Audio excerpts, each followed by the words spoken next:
Hello friends, स्वागत है आपका मेरे इस YouTube चैनल में जिसका नाम है हिरेन सर। आज हम डिस्कस करने वाले हैं अकाउंटिंग इक्वेशन का पूरा चैप्टर वन शॉट में। पूरा चैप्टर रिवाइज करवाने वाला हूं, तो ध्यान से सुनिए ये चैप्टर। सबसे पहले हम बात करते हैं कि अकाउंटिंग इक्वेशन होता क्या है।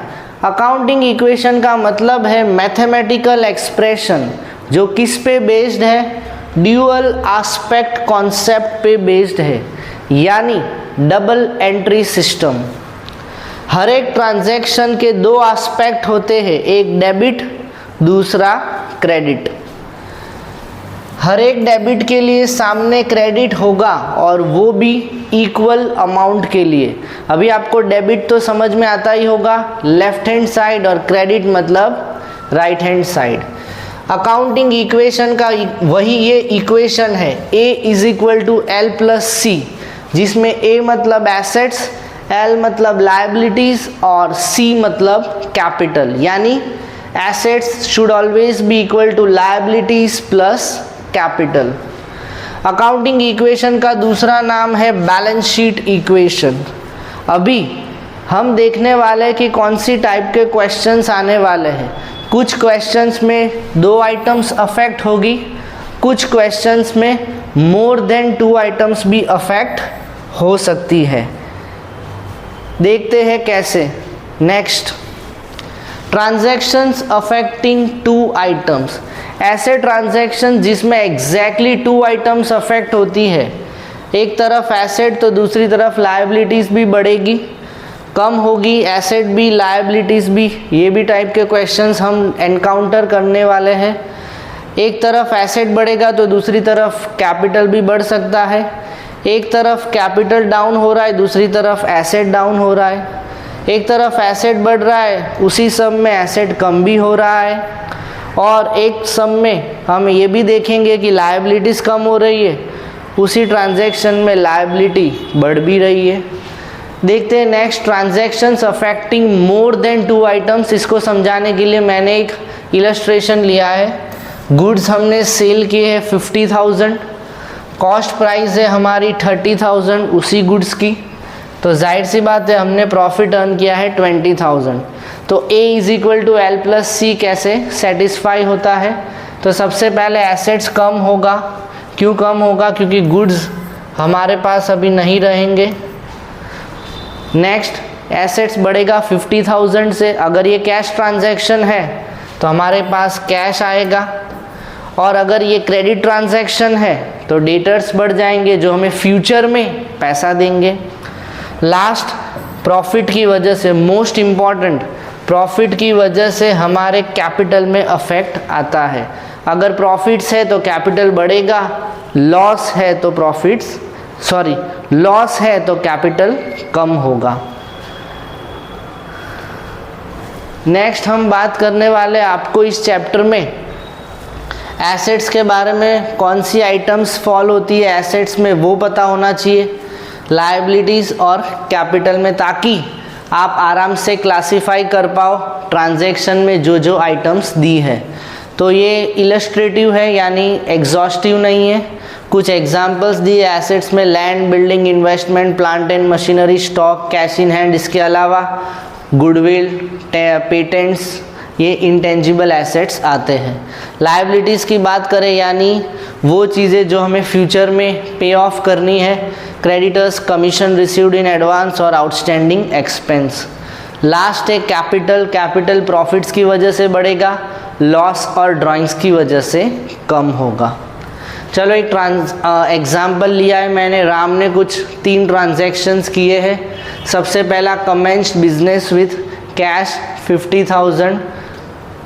तो सबसे पहले आपको ये फॉर्मेट बनाना है, serial number, transactions, assets, liabilities plus capital, A is equal to L plus C. तो जाहिर सी बात है अगर बिजनेस को कमेंस किया है, ठीक है, कैश के नीचे 50,000 क्योंकि वो कैश लेके आया है, और कैपिटल भी बढ़ेगा 50,000 से, क्योंकि यहाँ पे इम्पॉर्टेंट वर्ड है commence the business. Commence business आता है इसीलिए कैपिटल अफेक्ट होगा। तो कैश बढ़ गया, दूसरी तरफ कैपिटल बढ़ गया। A is equal to L plus C is satisfied. Next transaction है परचेज गुड्स फॉर कैश भी है एंड क्रेडिट भी है। उधार पे भी खरीदे हैं गुड्स, कुछ गुड्स हमने कैश में भी खरीदे हैं। तो देखते हैं उसकी ट्रीटमेंट क्या होती है। तो जो चीज़ हमने कैश में खरीदी है गुड्स, तो गुड्स की वजह से स्टॉक बढ़ गया, पर तुरंत हमको पैसे देने पड़े तो कैश कम हो गया। इसी तरह अगर क्रेडिट में तो भी हमारे पास स्टॉक तो बढ़ेगा, पर इस बार कैश कम नहीं होगा क्योंकि हम तो फ्यूचर में देंगे पैसे, क्योंकि ये क्रेडिट ट्रांजैक्शन था। तो हमारे क्रेडिटर्स बढ़ जाएंगे। क्रेडिटर्स वो लोग होते हैं जो हमें उधार पे चीज़ें बेचते हैं, इसलिए हमारे लिए हुआ क्रेडिट परचेज, फ्यूचर में हम उन्हें पैसे देंगे। अभी ऐसे सम में आपको हर 2 ट्रांजैक्शन के बाद या हो सके तो हर एक ट्रांजैक्शन के बाद टोटल करना चाहिए क्या इफ़ेक्ट आया। जैसे कैश का 50 माइनस 20 30,000, स्टॉक में 20 प्लस 30 50,000, तो टोटल एसेट से 30 प्लस 50 80,000। उस साइड भी 80,000 होना ही चाहिए। तो creditors 30,000, capital 50, you get 30 plus 50 as 80,000। Next देखते हैं sold goods for cash 40,000 costing 30,000। 30,000 के गुड्स हमने 40,000 रुपये में बेचे हैं।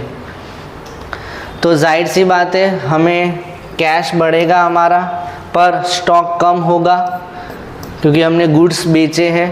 तो 30 प्लस 40 70,000, 50 माइनस 30 20, तो एसेट्स को प्लस कर दो 70 प्लस 20 यू गेट 90,000। उस साइड पे हमें प्रॉफिट होगा क्योंकि 30 की चीज़ हमने 40 में बेची है, तो 10,000 का प्रॉफिट। तो capital 50 plus 10 you get 60,000। Creditors की बात करें तो ये पर्टिकुलर ट्रांजैक्शन में क्रेडिटर्स एज इट इज़ है 30 का 30 ही है, तो 30 प्लस 60 90, और इस तरफ 70 प्लस 20 भी 90। The equation is balanced. Last में आपको इस इंफॉर्मेशन के बेस पे बैलेंस शीट बनानी है। तो लास्ट में जो जो चीज़ें लिखी है 70 20 30 and 60, all this items will be forming a part of balance sheet. Balance sheet भी दिखा देता हूँ आपको। ये रही वो बैलेंस शीट। कैपिटल 60, क्रेडिटर्स 30, तो आप यहाँ देख सकते हो 60 और 30 और 70 और 20। ये रहा कैश 70,000 और स्टॉक 20,000।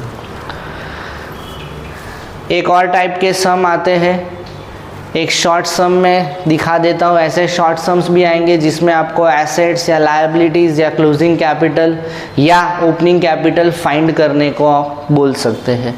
तो ये सम में क्या लिखा है, ये सम में लिखा है भाई 1 अप्रैल को राम ने एक बिज़नेस स्टार्ट किया है, कैपिटल लेके आया 5 lakhs, लोन भी ली है 2.5 lakhs, पूरे साल में उसने प्रॉफिट्स किया 2.5 lakhs, एडिशनल कैपिटल इंट्रोड्यूस किया था during the year 3 lakhs, drawings personal use के लिए विड्रॉ किए 1.5 lakhs, लास्ट में एसेट्स बची थी 20 lakhs। तो यहाँ पे आप देख सकते हो बहुत बार कैपिटल वर्ड यूज़ हुआ है, तो आप आराम से कैपिटल फाइंड कर सकते हो, क्लोजिंग कैपिटल, क्योंकि हमें क्लोजिंग एसेट्स तो दी है 20 lakhs। तो कैपिटल 5 lakhs प्लस प्रॉफिट्स बढ़ाएगा कैपिटल को, तो 5 plus 2.5 that gives 7.5 lakhs, plus additional capital और लेके आया 10.5 lakhs, माइनस ड्राइंग्स होगा 1.5 lakhs, तो आपको क्लोजिंग कैपिटल मिलेगा 9 lakhs। अभी आपको क्या करना है, एक्सटर्नल लायबिलिटीज़ ढूंढनी है। तो आपको पता ही है ये इक्वेशन आपको यूज़ करना है, A is equal to L plus C। इसमें हमें एसेट्स पता है और कैपिटल पता है, तो कैपिटल को इस तरफ लेके आओ A माइनस C, तो वही किया है। एसेट्स हमारे पास क्वेश्चन में दिया है 20 lakhs और कैपिटल अभी हमने फाइंड किया 9 lakhs, यू गेट 11 lakhs। तो होप आपको ये पूरा चैप्टर समझ में आ गया होगा। अगर फिर भी कोई डाउट्स है तो प्लीज़ नीचे कमेंट बॉक्स में ज़रूर कमेंट करना। फ़िलहाल आज के लिए बाय।